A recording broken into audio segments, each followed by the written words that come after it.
Okay, तो अभी हम लोग बेटा अगेन न्यू चैप्टर स्टार्ट कर रहे हैं, that is plant growth and development. Okay,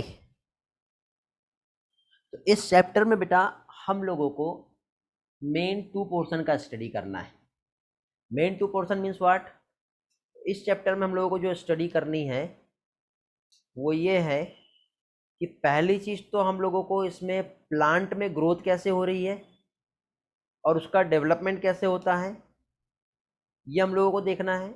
और सेकंड थिंग, हम लोगों को यहाँ पे प्लांट ग्रोथ हार्मोन जो होते हैं, ठीक है, पीजीआर भी कहते हैं जिसे, या पीजीएच, ये हम लोगों को देखना है। तो ऐसे दो पोर्शन जो है हम लोगों को इस चैप्टर में स्टडी करनी है। ठीक है, तो सबसे पहले बेटा प्लांट ग्रोथ क्या होती है वो हम लोग देखेंगे, और प्लांट ग्रोथ के बाद फिर प्लांट ग्रोथ हार्मोन जो है, ये भी टोटल थेरेटिकल बेस्ड पोर्शन है बेटा।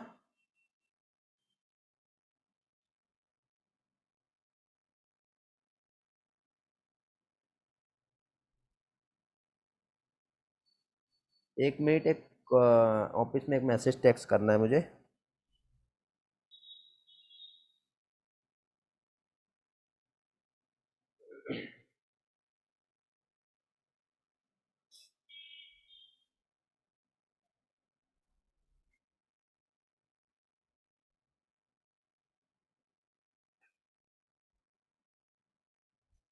हाँ, तो क्या देख रहे हैं हम लोग यहाँ पर? यहाँ पर हम लोग देख रहे हैं प्लांट ग्रोथ एंड डेवलपमेंट कैसे होगा। तो प्लांट की ग्रोथ और प्लांट का जो डेवलपमेंट है, ठीक है, हेलो, क्लास में हो? आवाज आ रहा है मेरा?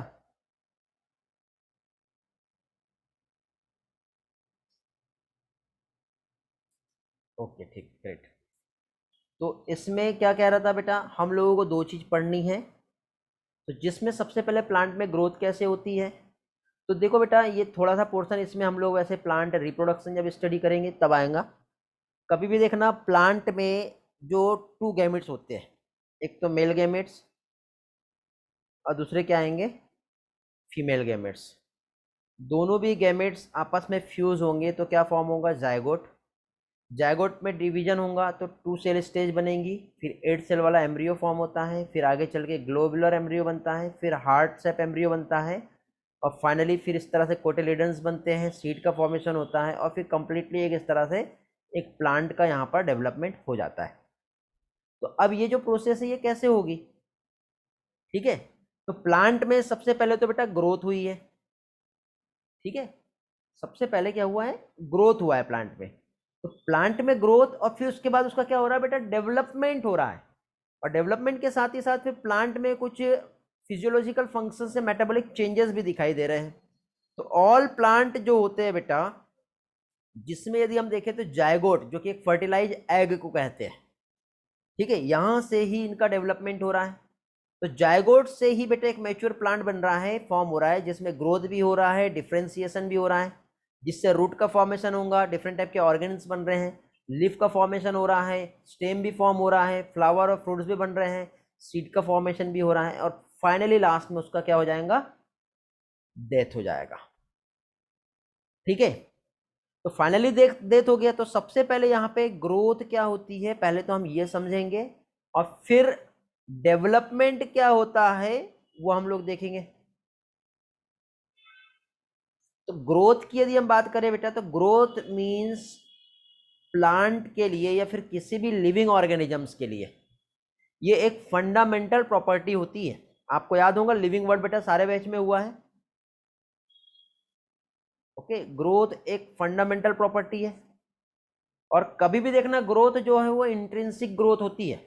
प्लांट में जो ग्रोथ होती है वो कैसी होती है, intrinsic.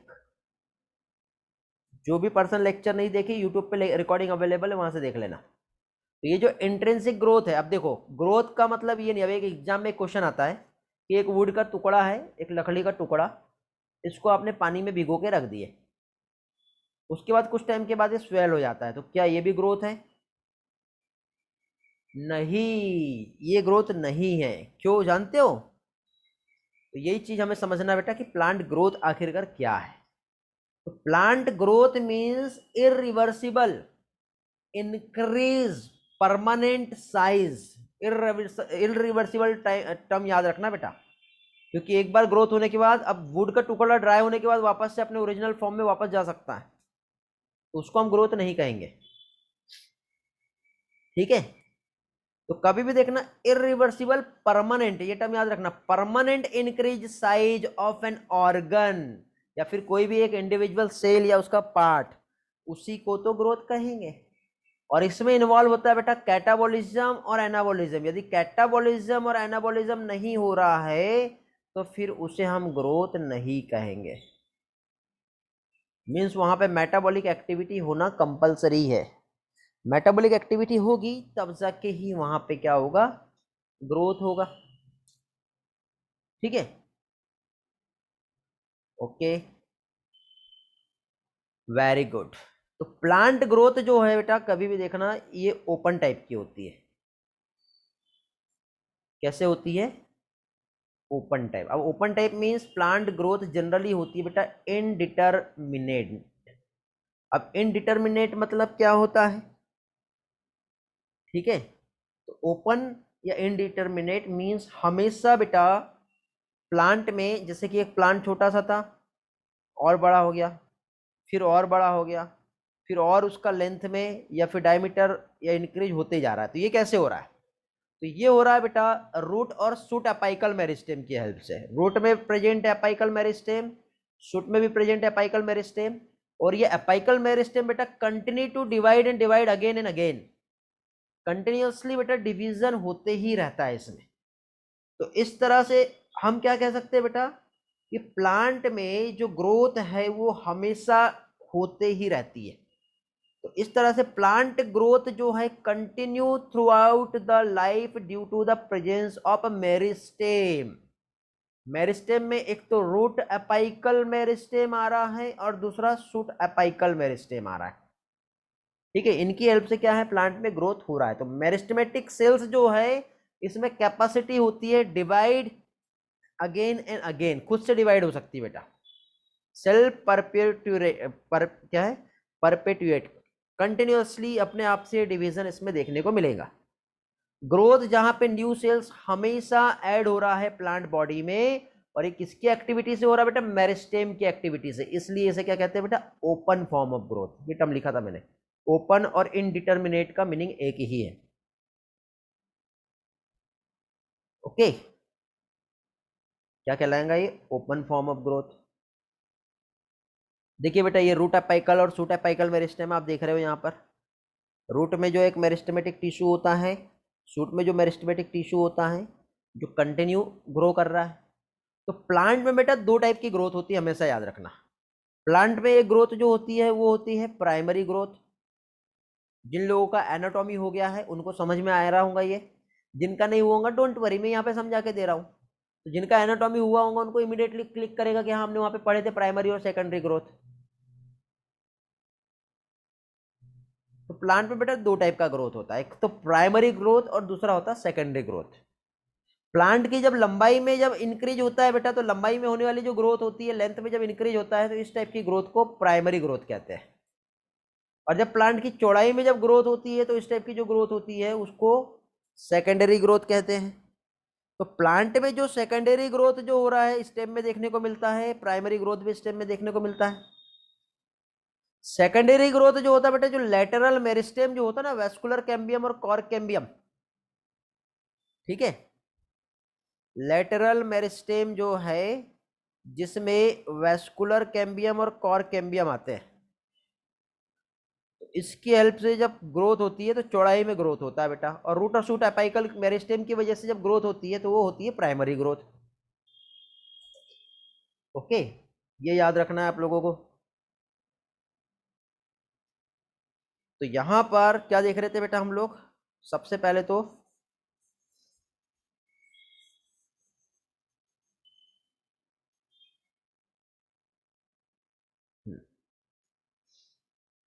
Primary growth. Primary growth occur हो रही है रूट अपाइकल और शूट अपाइकल मेरिस्टेम से, जिससे इलोंगेशन ऑफ प्लांट होता है।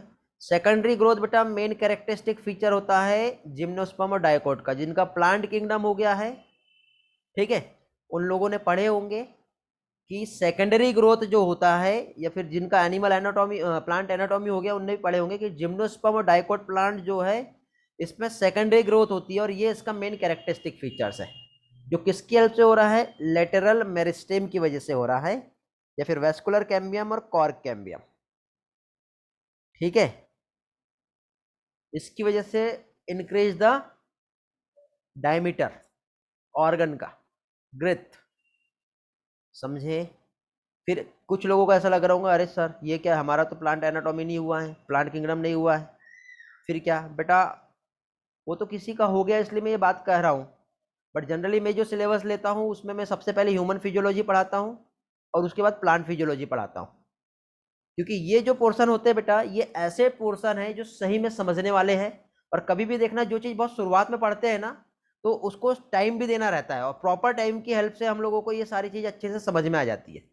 फिर उसके बाद हम लोग थ्योरेटिकल पोर्शन चालू करते हैं। तो थ्योरेटिकल पोर्शन जो एग्जाम के पास पास में आप थ्योरी पढ़ोगे, तो आपको थ्योरी याद रहती है, और कंसेप्ट की वजह से ये सारे चैप्टर भी याद रहते हैं। तो ये मेरा पैटर्न है बेटा पढ़ाने का, समझे? तो डोंट वरी, टेंशन ना लो, कुछ भी पढ़ो बायोलॉजी में पहले कुछ पढ़ो बाद में कुछ पढ़ो, कोई उतना प्रॉब्लम नहीं आता है। ठीक है, तो किसी का प्लांट एनाटॉमी हुआ है और किसी का नहीं हुआ, डोंट वरी। किसी का प्लांट अपना ह्यूमन फिजियोलॉजी हुआ है, नहीं हुआ है, डोंट वरी। ऐसा कुछ भी नहीं है कि पहले यही पढ़ना है और बाद में यही पढ़ना है। ठीक है, सारी चीजें एक जैसी ही है। ओके, चलो तो आगे बढ़ते हैं। और अब यहाँ पे क्वेश्चन ये है कि क्या ग्रोथ को हम मेजर कर सकते हैं? हाँ बेटा, यस, ग्रोथ जो है ये मेजरेबल है। तो ग्रोथ जब मेजरेबल है तो ये कैसे है? तो ग्रोथ को मेजर करने के लिए बेटा वैरायटी ऑफ पैरामीटर्स जो है जिसका यूज किया जाता है, जिसकी हेल्प से हम ग्रोथ को मेजर कर सकते हैं। तो variety of parameter means what? अरे यार गलत की क्लिक हो गई, sorry. Variety of parameter means what? तो वैरायटी ऑफ पैरामीटर्स में आता है, जैसे कि फॉर एग्जांपल यदि मान लो ग्रोथ, कोई प्लांट है, इस प्लांट का बायोमास है, तो उसका हम वेट चेक कर सकते हैं ग्राम में। तो पहले यदि 1 kg था, बाद में 5 kg हो गया, मीन्स ग्रोथ हुआ होगा, तभी तो हुआ है। प्लांट पहले इतू सा था, अब ये इतना बड़ा हो गया है, तो इसको हम लेंथ में मेजर कर सकते हैं। पहले कोई लीफ का डायमीटर इतना था, बाद में चल के लीफ इतनी बड़ी हो गई है, तो उसका कितना स्क्वायर फीट एरिया जो है इंक्रीज हुआ है, ये हम देख सकते हैं। उसका वॉल्यूम कितना बड़ा है वो हम देख सकते हैं। साथ ही साथ इसमें पहले 2 या 4 सेल थी, अभी सेल्स के नंबर भी बढ़ गए हैं, तो सेल्स के नंबर के अकॉर्डिंग भी हम लोग बेटा चेक कर सकते हैं प्लांट में ग्रोथ हो रही है या नहीं हो रही, ग्रोथ मेजरेबल है या नहीं है। समझा? तो देखो, जैसे कि फॉर एग्जांपल यहाँ पे ये पोलन ग्रेन्स आया, पोलन ग्रेन्स ने पोलन ट्यूब का फॉर्मेशन किया, पोलन ट्यूब का फॉर्मेशन होने के बाद फिर फाइनली इस तरह से पोलन ट्यूब बढ़ रही है, तो ये लेंथ में होने वाली ग्रोथ पोलन ट्यूब का। ये लीफ का डायमीटर बढ़ रहा है, वाटरमेलन के सेल नंबर्स बढ़ रहे हैं, रूट में भी यहाँ पे ये इंक्रीज हो रहा है। तो इस तरह से बेटा ग्रोथ को मेजर किया जा सकता है। ठीक है, तो एक सेलुलर लेवल पे ग्रोथ जो है बेटा, यदि हम देखें, increase the amount of protoplasm, तो सिर्फ और सिर्फ सेलुलर लेवल पे यदि हम देखें तो ये बहुत ही ज्यादा डिफिकल्ट होगा मेजर करना डायरेक्टली, क्योंकि ग्रोथ को हम मेजर करना चाहे तो बहुत सारे पैरामीटर, उसका एरिया, उसका लेंथ, उसका वेट, उसका फ्रेश वेट, उसका ड्राई वेट, उसका वॉल्यूम, उसके सेल के नंबर। सेल के नंबर को हम देखें तो जैसे मेज रूट का एपाइकल मेरिस्टेम जो होता है ना, ये आप जो देख रहे हो, ये बेटा प्रोड्यूस करके मोर देन 17,500 न्यू सेल्स 1 घंटे में बना लेता है। तो हम सेल नंबर के अकॉर्डिंग हम मेज की रूट को देखते हैं, ऐसे बहुत से प्लांट है, देख के हम फाइंड कर सकते हैं। सेल का साइज देखो बेटा, सेल का साइज कितना बड़ा होते जा रहा है। वाटरमेलन, ये बेटा अपना साइज जो है 3,50,000 टाइम्स इंक्रीज कर सकती है इसकी एक सेल। पॉलन ट्यूब का जो ग्रोथ हो रहा है लेंथ में, और सरफेस एरिया जो इंक्रीज हो रहा है लीफ में, तो ये कुछ पैरामीटर है जिसकी हेल्प से हम लोग बेटा क्या चीज ग्रोथ को मेजर कर सकते हैं।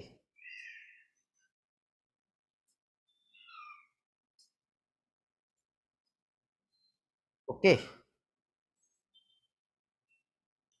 अब ग्रोथ को मेजर तो हमने कर लिए, तो क्या ग्रोथ की कुछ फेज होती होंगी? हाँ, ग्रोथ की फेज होती है।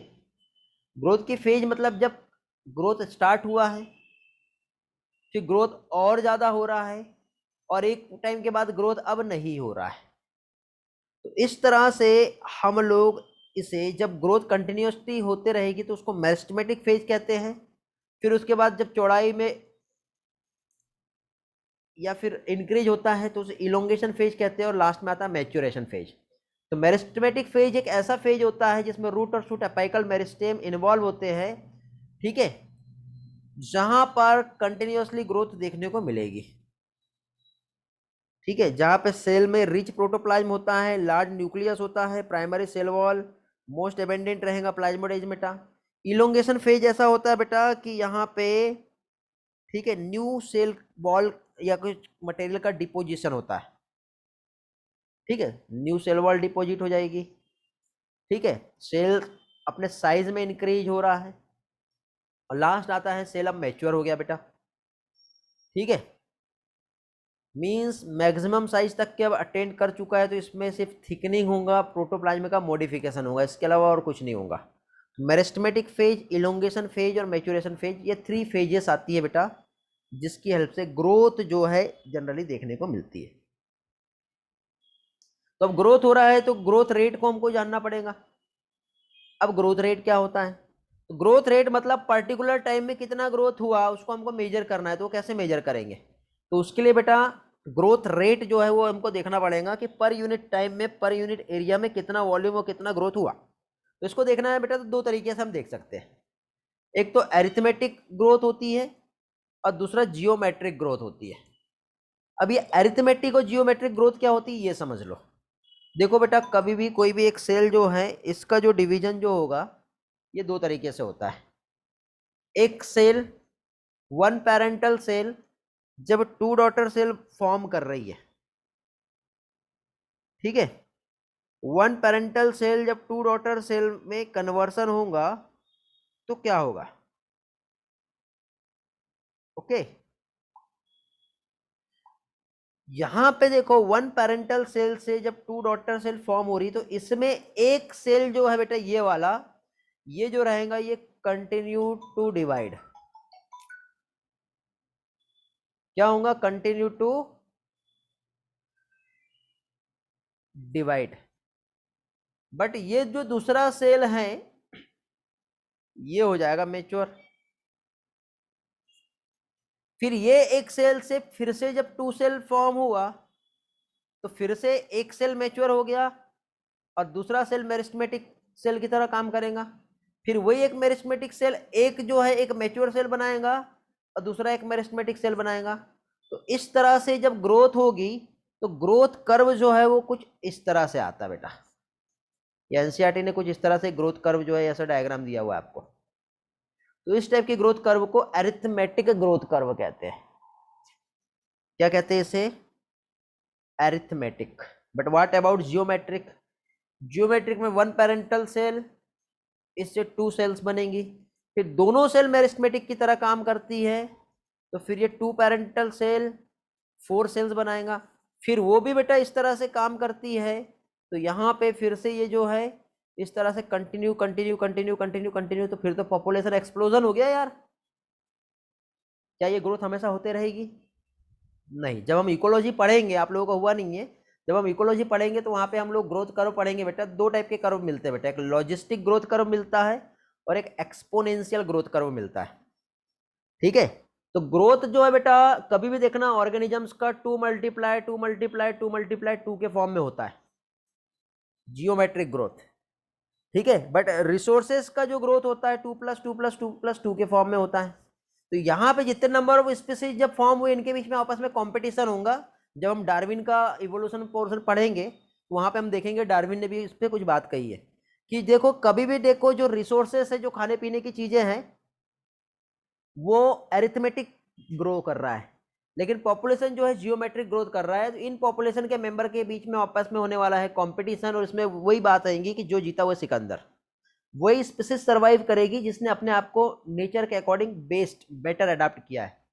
एडाप्टिव रेडिएशन हम लोग यहाँ पे पढ़ेंगे बेटा, सर्वाइवल ऑफ द फिटेस्ट हम पढ़ेंगे इवोल्यूशन में, तब आप और भी इसके कुछ कंसेप्ट जानोगे। ठीक है, अभी सिर्फ समझते चलो क्या चीज है।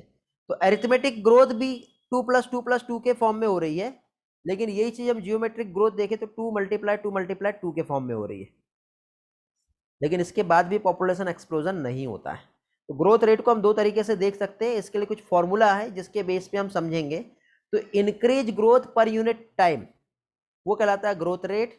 ग्रोथ रेट अरिथमेटिक भी हो सकता है और जियोमेट्रिकल भी हो सकता है।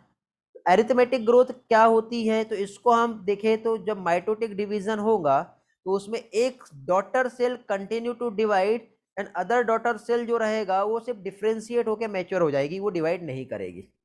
तो जब इसको हम प्लॉट करेंगे एक लेंथ वर्सेस टाइम, तो ग्राफ जो है हमको एक स्ट्रेट लाइन में ऐसा दिखाई देगा। ठीक है, तो एक लीनियर ग्रोथ कर्व जो है ये ऑब्टेन होता है। तो लीनियर ग्रोथ कर्व जब यहाँ पे ऑब्टेन हो रहा है, तो यहाँ पे देखो जो इंक्रीज हो रहा है growth per unit of time, तो अरिथमेटिक ग्रोथ को जब हम मेजर करेंगे तो एल टी जो है L0+RT, ये यहाँ पे एक फॉर्मूला मिलता है। तो देखो LT मतलब टाइम को हम आगे चल के देख रहे हैं, L0 मतलब इनिशियल टाइम, पहले ग्रोथ कितना था, तो पहले ग्रोथ इतना था, लेकिन कुछ टाइम के बाद ग्रोथ कितना हो गया, तो उसको हम R जो है और T मीन्स LT जो है length at the time T, L0 length at the time 0, R growth rate कितना इलोंगेटेड हुआ पर यूनिट ऑफ टाइम में। ठीक है, ये हम मेजर कर रहे हैं। तो ये हो गया बेटा अरिथमेटिक ग्रोथ रेट, और ये उसका फॉर्मूला है। मीन्स यहाँ पे हम लोग लेंथ कितना बढ़ रहा है प्लांट में उसको मेजर करने के लिए अरिथमेटिक ग्रोथ रेट को देखते हैं। समझे बेटा? तो ये जो को जायगोट डिवाइड किया, geometric phase and again divide हुआ, और इस तरह से जब हम यहाँ पर मेजर करते हैं तो कैसे दिख रहा है ये आता है। लेकिन यही चीज हम लोग देखें जियोमेट्रिक में तो आपको इस तरह से एक सिग्मोइड कर्व मिलेगा। शुरू में लेग फेज रहती है, न्यूट्रिएंट बहुत धीरे धीरे मिल रहा है, फिर धीरे से ग्रोथ एकदम बढ़ गई, एक्सपोनेंशियल ग्रोथ कर्व। लेकिन अब न्यूट्रिएंट नहीं मिल रहा है तो पॉपुलेशन डिक्लाइन की तरफ चली गई, स्टेबल हो गई है, फिर डिक्लाइन हो जाएगी, स्टेशनरी फेज। तो जब डॉटर सेल इसमें दोनों भी ग्रोथ करती है माइटोटिक सेल के थ्रू, तो ये इस तरह से ग्रोथ कर्व मिलेगा। Most of the system initial growth हमेशा स्लो रहता है और फिर रैपिडली इंक्रीज होता है। तो इस टाइम पे एक्सपोनेंशियल फेज या लॉग फेज के टाइम पे न्यूट्रिएंट का सप्लाई जो है स्टेशनरी फेज पे लिमिटेड होगा, तो ग्रोथ स्लो डाउन हो जाएगा और वो स्टेबल हो जाएगी, जिसे स्टेशनरी फेज कहते हैं। और जब हम इसको ग्रोथ वर्सेस टाइम, यदि हम ग्रोथ अगेंस्ट टाइम यदि प्लॉट करें तो जो ग्रोथ कर्व मिलेगा वो कैसा मिलेगा बेटा? सिग्मोइड ग्रोथ कर्व मिलेगा। इसको हम वेट चेक करने के लिए भी हम कह सकते हैं, तो ये W1 W0 ERT। ठीक है, तो W1 जो है टाइम को आगे करके देख रहे हैं कि आगे वाले टाइम में ग्रोथ कितना हुआ, बट शुरुआती तौर पे ग्रोथ कितना था। तो W1 W0 से R growth rate T time 0 में E जो है base of natural logarithm geometric growth curve को हम देखेंगे। तो प्लॉट कर रहे हैं तो सिग्मोइड ग्रोथ कर्व मिल रहा है, और सिग्मोइड ग्रोथ कर्व जो है यहाँ पे एक कैरेक्टरिस्टिक्स लिविंग ऑर्गेनिजम्स का, जिसमें ग्रोविंग नेचुरल इन्वायरमेंट में पर्टिकुलर टिश्यू ऑर्गन प्लांट का कितना ग्रोथ होगा ये देखा जाता है। आई होप आपको ये अच्छी तरह से समझ में आ गया होगा। रिस्पॉन्स कर दो जल्दी से, आगे आने वाले 10 मिनट में एक और टॉपिक आपका हो जाएगा। अभी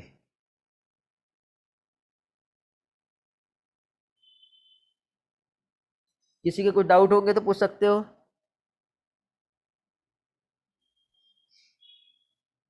बेटा जियोमेट्रिक में दोनों भी डॉटर सेल डिवाइड हो रही है, एरिथमेटिक में एक सेल डिवाइड होती है बट दूसरा सेल डिफ्रेंशिएट होकर मैच्योर टिश्यू और ऑर्गन का फॉर्म करता है, इसलिए फिर वो डिवाइड नहीं होगा।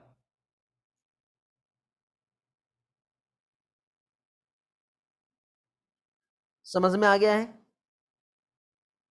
बेटा? ये आने वाले 2 लेक्चर में आपका ये चैप्टर में कंप्लीट करा दूंगा। इसके बाद हम सेल यूनिट ऑफ लाइफ पढ़ेंगे, और सेल यूनिट ऑफ लाइफ भी टोटल थ्योरेटिकल बेस्ड चैप्टर है। ठीक है, सिर्फ और सिर्फ आपको याद रखने वाला पोर्शन है, तो वो भी हम लोग स्लाइड के हेल्प से कंप्लीट करेंगे, काफ़ी जल्दी आपका वो वाला चैप्टर भी हो जाएगा।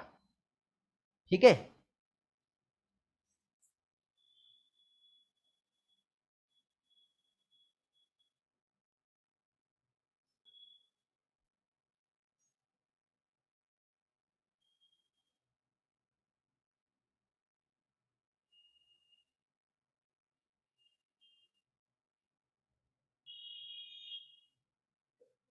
इसके साथ ही साथ मैं आप लोगों को 2 टास्क दे रहा हूं बेटा, जो कंप्लीट करना है।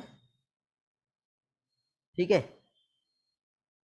पहली चीज तो बेटा एनसीईआरटी पढ़ना है, और दूसरा फिंगर टिप सॉल्व करना है। सॉल्व करने के साथ जो भी डाउट्स आते हैं वो आप मुझसे पूछ सकते हो। ठीक है। लेकिन इसी के साथ साथ मैं आप लोगों को मेरा अपना एक यूट्यूब का लेक्चर का सेल डिवीजन का वीडियो प्रोवाइड करने वाला हूं। कौन सा? Cell division. सेल डिवीजन का जो वीडियो है ये मैं आपको प्रोवाइड करूंगा। लिंक आपको नीट का डोज जो है हमारा टेलीग्राम, वहां पे मिल जाएगा। ठीक है। और नीट का जो डोज जो टेलीग्राम पे आपको ये जो मिलेगा, यहाँ पर आप लोग वीडियो शायद 2 लेक्चर होंगे या 3 लेक्चर, थोड़ा सा सुपर फास्ट होगा, वो आपको देखना है। ये कब देखोगे आप? इस संडे को देखोगे, और वो देख करके फिर आपको एनसीईआरटी से सेल डिवीजन पढ़ना है। बिकॉज यहाँ पे मैं आपको स्लाइड से समझाऊंगा। ठीक है। एक एक चीज एनिमेशन से समझाऊंगा। बट मैं ये चाहता हूं कि वो वाला पार्ट जो है यूट्यूब से, जो कि बोर्ड प्रेजेंटेशन है बेटा, वो आप लोग देख के एक बार एनसीईआरटी को रीड कर लो, क्योंकि जब मैं यहाँ पे पढ़ाऊंगा तो आपका वो पोर्शन ऑलरेडी अच्छे से होके रहेगा। हाँ, यूट्यूब के प्लेलिस्ट में भी होगा, आप वहां से जाके देख सकते हो। सेल डिवीजन आपके सीनियर बैच का लिया था वो।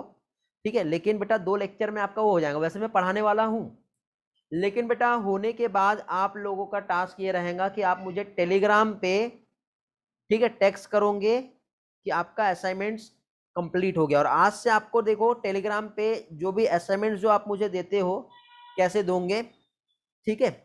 जब भी मैंने आपको कोई भी असाइनमेंट्स दिया, तो आप सबसे पहले जो भी असाइनमेंट का जो डेट होता है वो लिखेंगे, असाइनमेंट डेट। फिर आपको जो असाइनमेंट जो टास्क दिया था वो क्या दिया था वो लिखना है। ठीक है। टास्क के बाद फिर आपने उस टास्क को कंप्लीट किए हो या नहीं, और आपका नेम जो है, और नेम के साथ ही साथ आप आपके बैच का नाम जो है वो भी लिखना है। बैच नेम जैसे 11th बैच 5, 11 बैच 1, ये। ठीक है। 11th बैच 5 2022, ये वाला है आपका बैच। समझे? 2020 से 2022 ये बैच है, ये बैच के नाम लिखना है। ये क्यों कह रहा हूं मैं आपको ऐसा? क्योंकि बेटा देखिए, जिन भी स्टूडेंट के स्कोर कम आने वाले हैं, और जिन भी स्टूडेंट के स्कोर अच्छे आने वाले हैं, उनके मैं पेरेंट्स से बात करने वाला हूँ। और उनके पेरेंट्स को ये सारा स्क्रीनशॉट जो है मैं शेयर करने वाला हूँ कि आपके बच्चे का परफॉर्मेंस है, इसने अच्छा पढ़ा इसलिए इसको अच्छे मार्क्स मिले, इसने एक भी असाइनमेंट सबमिट नहीं किया है उसको ये ऐसे मार्क्स मिले। मेरे पास लिस्टिंग और प्रेजेंट हर टाइम पे अपडेट हो रही है, पर्टिकुलर स्टूडेंट का नेम है, और कौन सी डेट पे मैंने क्या असाइनमेंट दिया था, सेम असाइनमेंट का डेट मेरे पास भी अपलोड रहेगा। तो ये मेरे पास का एक कंप्लीट एक रजिस्टर मेंटेन रहेगा।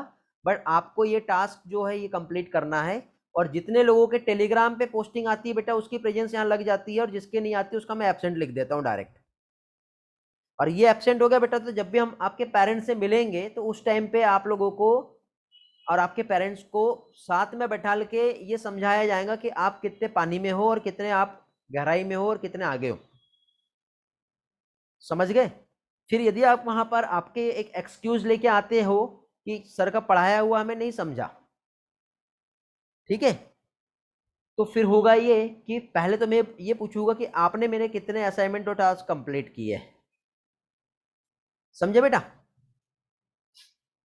तो अभी तक के आप लोगों ने यदि आपका कोई भी टास्क कंप्लीट नहीं किए होंगे, तो मैंने अभी आप लोगों का प्लांट फिजियोलॉजी कंप्लीट करा दिया हूं।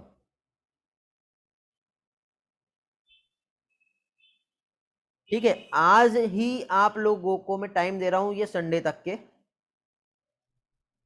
इस संडे तक के आप लोग अपना नेम, आपकी बैच का नेम, और जो टास्क जो मैं अभी आपको जो समझा रहा हूं, टास्क मींस फिंगर टिप के एमसीक्यू, ये सॉल्व हो गए हैं या नहीं हुए हैं। तो फिंगर टिप के एमसीक्यू में हर एक चैप्टर का नाम लिखना है आपको, कितने करेक्ट थे, कितने रॉन्ग हुए और कितने नहीं आए। इसका डेटा आप लोग मुझे टेलीग्राम पे पोस्ट करोगे, ये संडे तक के आप कंप्लीट कर लोगे। और इस संडे का आपका टास्क है सेल डिवीजन का वीडियो देखना है, और सेल डिवीजन का वीडियो जैसे ही देख के हो जाए उसका एक स्क्रीनशॉट लेना है एक वीडियो का, और शेयर करना है कि सर कंप्लीट कर लिया हूं मैंने सेल डिवीजन का वीडियो, ये भी पोस्ट करना है। ये सारी चीजें बेटा टेलीग्राम पे अपडेट होंगी, और टेलीग्राम के अकॉर्डिंग आपकी प्रेजेंस जो है, आपके असाइनमेंट किस तरह से आपने कंप्लीट किए, वो सारा अपडेट किया जाएगा। प्लांट फिजियोलॉजी के एमसीक्यू फिंगर टिप से सॉल्व करने हैं और मुझे अपडेट करना है, समझ गए। तो ये हो गया अभी का टास्क। इसके पहले का मैंने आपको एक टास्क दिया था लास्ट टाइम, ट्रिक पूछा था मैंने आप लोगों से। ट्रिक के साथ ही साथ मैंने आप लोगों को क्या कहा था बेटा, सेल्फ जो नोट्स हैं वो आपको बनाने हैं। तो बेटा जिन भी पर्सन ने अपने नोट्स पोस्ट नहीं किए होंगे, क्योंकि हर बार चैप्टर कंप्लीट होने के बाद आपके नोट्स का बढ़िया से स्क्रीनशॉट लेना है, 90 डिग्री के एंगल से स्क्रीनशॉट लेंगे, वेल मेंटेन अच्छी राइटिंग से होना चाहिए, समझ रहे हो। कौन सा टॉपिक मैंने किस डेट पे पढ़ाया हूं वो भी वहां पे मेंशन होने चाहिए, नहीं तो रिकॉर्डिंग में देखो और हर टॉपिक का डेट वहां पे मेंशन करेंगे। ओके। और आपको बेटा कंप्लीट प्लांट फिजियोलॉजी के नोट्स भी मुझे शेयर करना है। जैसे जो स्टूडेंट पहले से बैच 1 3 4 5 वाले हैं, उनके ह्यूमन फिजियोलॉजी के नोट्स मुझे शेयर किए सभी लोगों ने।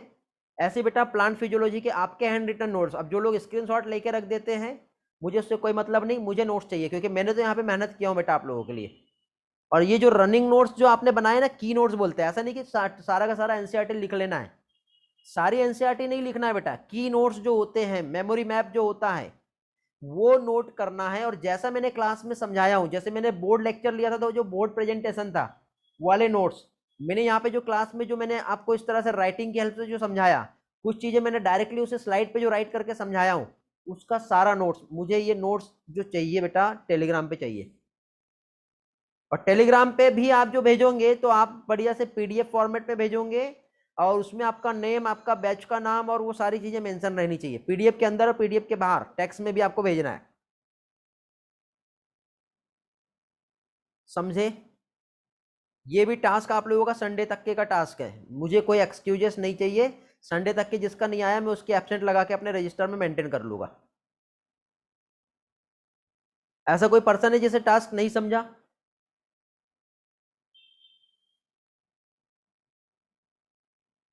और एक और चीज, मैंने मुझे कंटेंट लिस्ट चाहिए बेटा, प्लांट फिजियोलॉजी में मैंने कौन सी डेट पर, ठीक है, ये ट्रांसपोर्ट और मिनरल का, ठीक है, ट्रांसपोर्ट और मिनरल के जो टॉपिक मैंने पढ़ाया हूं ना इस 15 दिन में, तो एक एक डेट लिखेंगे, और एक एक डेट पे मैंने कौन कौन से दिन कौन से टॉपिक पढ़ाया हूं वो लिखेंगे, और वो मुझे भेजेंगे आप लोग।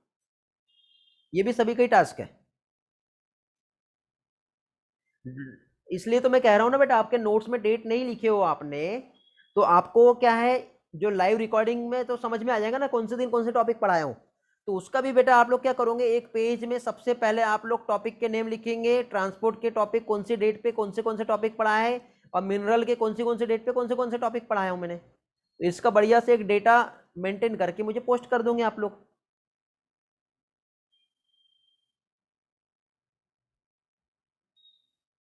ऐसा नहीं है कि टेलीग्राम ओपन नहीं होता बेटा, होता है, चाहे वो कंप्यूटर में रहे या फिर कहीं पर भी रहे।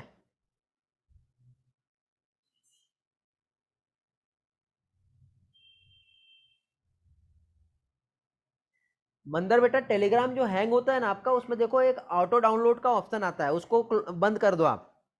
ऑटो मीडिया डाउनलोड का ऑप्शन को आप क्लोज कर दोगे तो आपका टेलीग्राम हैंग नहीं होगा, और आपको जो चीज़ चाहिए वो सिर्फ डाउनलोड होगी। ठीक है, टेलीग्राम को डिलीट करना, डिलीट करने के पहले जो फाइल मैनेजर होता है ना, वहाँ पे एक टेलीग्राम का फोल्डर बनता है, वहाँ से डिलीट कर देना, और फिर टेलीग्राम इंस्टॉल करना, और इमीडिएटली सबसे पहले क्या करना, उसमें ऑटो डाउनलोड को बंद कर देना, हैंग होने वाला प्रॉब्लम सॉल्व हो जाएगा आपका।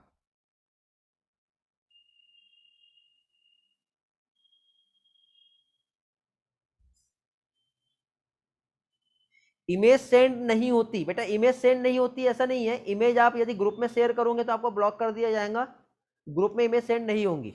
और इमेज सेंड करने के टाइम पे क्या एरर आता है, यदि आप मुझे पर्सनली सेंड कर रहे हो तो उसका स्क्रीनशॉट लेके मुझे व्हाट्सएप पे भेज दो एक बार, और मुझे कॉल करके पूछ लो, मैं समझा दूंगा क्या प्रॉब्लम है। ठीक है, I don't know any type of excuse.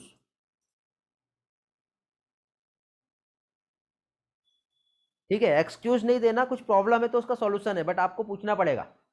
चलो नेक्स्ट क्लास का आपका टाइम हो गया है, इसलिए मैं और ज़्यादा टाइम नहीं लूंगा आपका। जितना टास्क मैंने आपको दिया हूँ ये संडे तक के कंप्लीट हो जाना चाहिए। और पहले के भी यदि किसी के टास्क कंप्लीट नहीं हुए होंगे, जैसे मैंने ह्यूमन फिजियोलॉजी पढ़ाया था, और यदि किसी भी पर्सन का ह्यूमन फिजियोलॉजी का मुझे अभी तक के नोट्स नहीं मिला होगा तो वो भेज देंगे। और साथ ही साथ मैंने आप लोगों को एक और टास्क दिया था। क्या दिया था? मैंने एक टास्क दिया था बेटा, जो टेस्ट पेपर था आपका, टेस्ट पेपर के एमसीक्यूज जो थे, ठीक है, 91 से लेके 180 तक के, उनके नंबर लिखना था। उसके बाद उसमें उसके जो सॉल्यूशन जो थे वो आपको भेजने थे। वो भी आप लोगों ने नहीं भेजे, जिन लोगों ने, उनका भी मैंने बहुत से लोगों का एब्सेंट लिखा हूं बेटा। ठीक है, और इसमें मैंने नेम अनाउंस किया था, 20 स्टूडेंट ही है जो लोग ये टास्क को कंप्लीट किए हैं। तो बेटा ये 20 स्टूडेंट का नेम आ गया है, और बाकी के जितने भी स्टूडेंट है, 60 स्टूडेंट, उन लोगों का बेटा मैंने नोट कर लिया हूं, उनके पेरेंट्स से मिलकर बात की जाएगी। समझे? ये आपके बच्चे पढ़ नहीं रहे हैं, रिजल्ट के लिए हम लोग जिम्मेदार नहीं रहेंगे, डायरेक्टली बोला जाएगा उनको। ठीक है, तो ये सारा जो टास्क है ये आपको कंप्लीट करना है बेटा।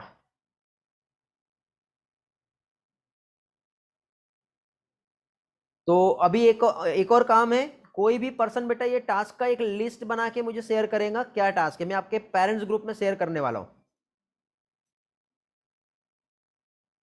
चलेगा ना बेटा आर्यन? सारे चैप्टर एक साथ नहीं भेजना है, ये भी बता दे रहा हूं मैं।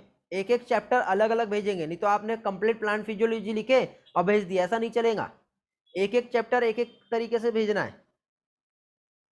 संडे तक के कंप्लीट करना है टास्क। मुझे कोई भी ये टास्क का लिस्ट बना के देंगे बेटा, और अच्छे से फॉर्मेट में फ्रेम करके भेजेंगे, ये आपके पेरेंट्स ग्रुप में मैं शेयर करने वाला हूँ। ये भी टास्क आपका ही जो मैंने आपको दिया हूँ। ठीक है, कोई भी पर्सन भेज देगा मुझे क्या क्या टास्क दिया हूं मैंने। ओके, चलो एंड करते हैं फिर आज का class. Bye bye, have a nice day. आगे का पोर्शन नेक्स्ट इसमें पढ़ेंगे बेटा हम लोग। Thank you.